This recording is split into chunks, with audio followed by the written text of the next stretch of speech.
Wonderland.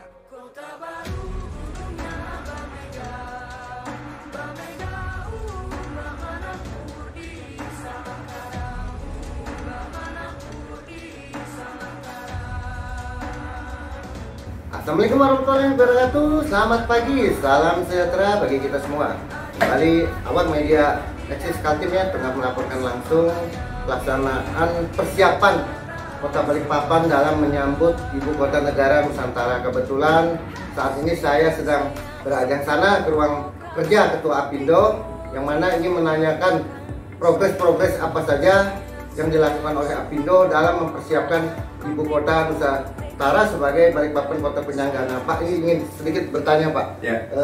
Apa saja progres yang Apindo akan lakukan dalam menyambut pelaksanaan IKN ini, Pak, nantinya? Ya, sekarang, Pak.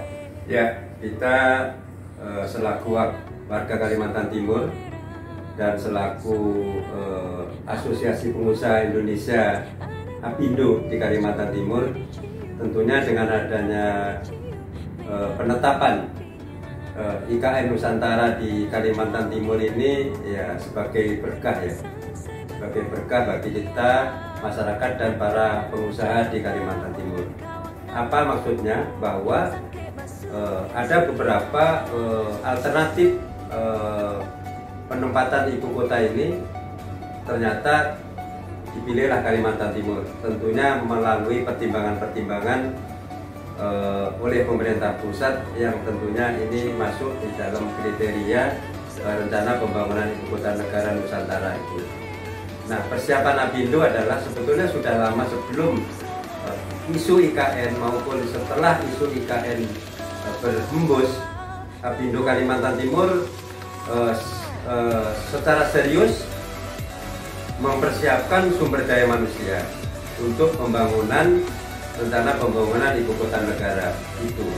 Nah, karena penting jangan sampai nanti dalam rangka pembangunan ibu kota negara itu di Kalimantan Timur ini anak-anak kita atau pengusaha kita cuma menjadi penonton.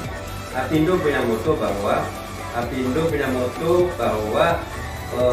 menjadikan anak-anak kita menjadi tuan rumah di negeri sendiri, juga pengusaha di negeri sendiri ini.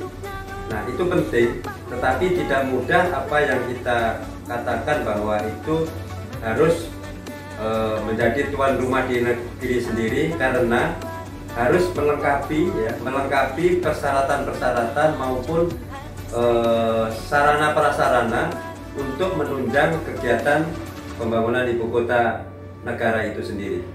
Apakah juga Apindo nantinya ke depan memberikan bersama pemerintah pusat tentunya ya di IKN memberikan win-win solution? Ini kan kita akan menyambut IKN nih, Pak. Ya.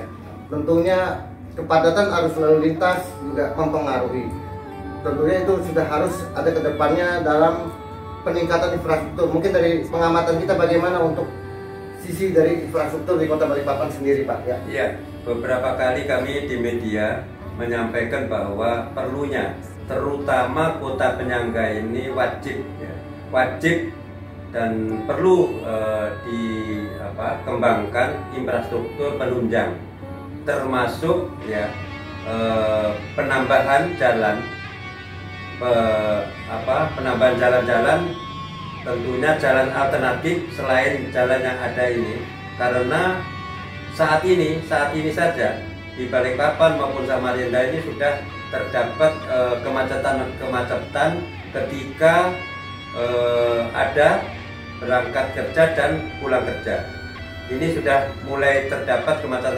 Nah, ini perlu diatasi dan tentunya ini perlu solusi cepat, APBN maupun APBD maupun atau GRAS program.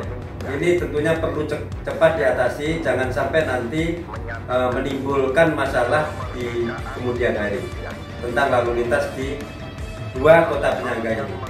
Lebih terpenting lagi, Pak, bagaimana dengan geliat ekonomi nantinya dalam mendorong sektor-sektor usaha UMKM dari sisi kita. Apa strategi yang akan dilakukan Apindo dalam memediasikan? Ya, kita saat ini sedang berkolaborasi dengan IWAPI. IWAPI mempunyai anggota UMKM yang sangat banyak Dan kami di Apindo Pusat juga punya UMKM Institute, yang mana di situ bisa mengadakan pembinaan-pembinaan, dan tentunya ini penting karena UMKM secara manajemen memang masih belum memadai ya. Tentunya ini penting pelatihan manajemen dari UMKM Apindo Institute, dan kami juga bagaimana UMKM ini mendapatkan permodalan, mencoba memanfaatkan CSR ya, perusahaan-perusahaan besar yang memang peduli dengan UMKM yang ada di Kalimantan Timur ini. Terakhir Pak, dalam mengimbangi nantinya tentunya kan kita akan juga usaha lokal juga luar akan beradu kompetisi dalam berinvestasi. Mungkin dari Apindo sendiri apa ada komitmen kepada pemerintah pusat agar memprioritaskan pengusaha-pengusaha lokal agar tidak hanya duduk manis ataupun menjadi penonton Pak? Ya, memang upaya itu ada ya, tapi kita tidak boleh mengklaim tanpa kemampuan. Ya, tidak boleh mengklaim tanpa kemampuan. Seperti apa? Misalnya sumber daya manusia perlu kita persiapkan sesuai dengan kebutuhan pembangunan itu sendiri. Juga masalah peralatan juga harus kita sesuaikan dengan kebutuhan itu, rencana pembangunan itu sendiri. Juga permodalan, ini tiga-tiganya penting. Tiga-tiga itu penting, makanya itu Apindo sejak awal juga mempersiapkan bagaimana SDM di Kalimantan Timur ini bisa mempunyai sertifikat kompeten. Nah, tentang peralatan, kalau di Kalimantan Timur, pengusaha di Kalimantan Timur saya pikir sudah cukup memadai. Tentang permodalan itu kendalanya adalah apabila pengusaha Kalimantan Timur itu menjadi sub kontraktornya, itu masalahnya adalah masalah lamanya termen, terlambatnya penerimaan termen. Nah ini kami mencoba bagaimana komunikasi dengan perbankan agar bisa menyelesaikan permasalahan itu. Saya kira jalan keluar Apindo adalah itu.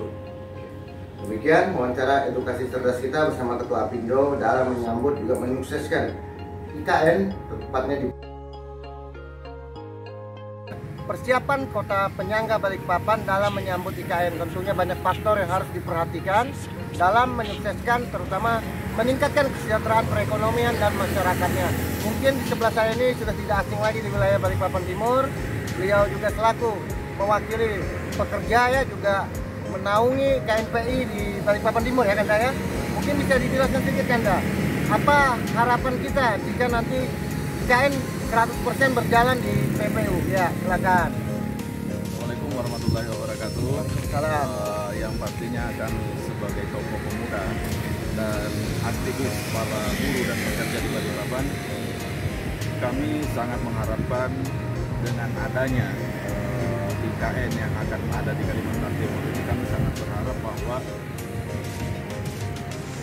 keterlibatan yang maksimal untuk pemuda-pemuda dan masyarakat khususnya Kota Balikpapan dalam membangun ibu kota negara kita yang baru.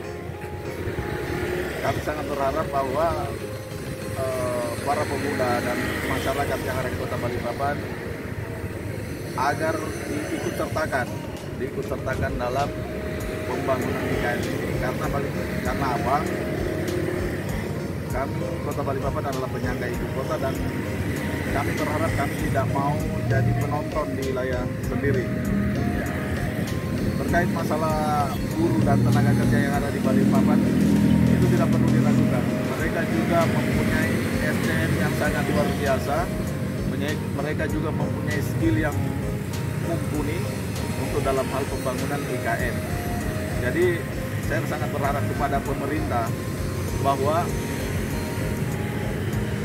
kedepannya anak-anak muda Kota Balikpapan khususnya